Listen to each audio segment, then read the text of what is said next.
মানুষ অতদিন পর্যন্ত কল্যাণে থাকবে যতদিন পর্যন্ত মানুষ তাড়াতাড়ি ইফতার করবে।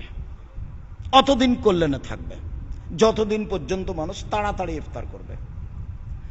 আবু হুরায়রা রাদিয়াল্লাহু তাআলা আনহু বলেন, রাসূল সাল্লাল্লাহু আলাইহি সাল্লাম বলেছেন, লা ইয়াজালু দীনু যাহিরান মা জালান নাসাল ফিতরা। দিন জয়ী থাকবে ততদিন, মানে সঠিক থাকবে ততদিন, দিন জয়ী থাকবে ততদিন, অর্থাৎ দিন নিজ স্থানে সঠিক থাকবে ততদিন যতদিন মানুষ তাড়াতাড়ি ইফতার করবে। ফানাল ইয়াহুদা ওয়ান নাসারা ইউআখিরুনা, নিশ্চয়ই ইহুদি খ্রিস্টান দেরি করে ইফতার করে। সতর্কতামূলক, 1 মিনিট দেরি করলে এই কাজটা হবে ইহুদিদের। সতর্কতামূলক 2 মিনিট দেরি করলে এটা হবে খ্রিস্টানদের কাজ। সতর্কতামূলক 3 মিনিট দেরি করলে এ হবে ইহুদি খ্রিস্টানদের কাজ।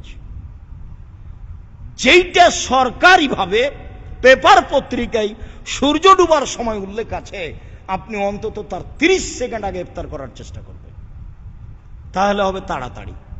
দেরি করা তাড়াতাড়ি না আগে করা তাড়াতাড়ি? আগে এমন হয় না যেন সূর্য আছে, দেরি এমন হয় না যেন আচ্ছা দেরি একটু করি না, সূর্য যদি থাকে। সন্দেহের কোনো সুযোগ নাই ইসলামে। তাড়াতাড়ি ইফতার করে তাহলে আপনি কল্যাণে থাকবেন। রাসূল সাল্লাল্লাহু আলাইহি সাল্লাম বলছেন, আহাব্বু ইবাদি ইলাইয়া আজালুহুম ফিতরান, আমার কাছে সবচেয়ে প্রিয় বান্দা সেই,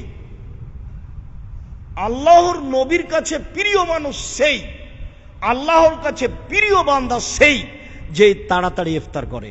তাহলে বলেন তো কোন দুঃখে 3 মিনিট দেরি করবেন?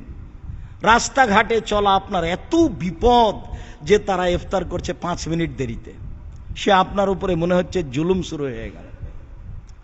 যেখানেই থাকেন, প্রকাশ্য হোক আর গোপনে হোক, নির্ধারিত সময় যেটা সরকারিভাবে পেপার পত্রিকায় সূর্য ডুবার টাইম দেওয়া আছে তার থেকে অন্তত 30 সেকেন্ড আগে করার চেষ্টা করবেন। তাহলে আপনারটা রাসূলের সুন্নাত অনুযায়ী হবে। এইটা আপনি পালন করার চেষ্টা করবেন। সিয়াম পালন করছে আল্লাহকে সন্তুষ্ট করার জন্য, মানুষকে দেখানোর জন্য নয়।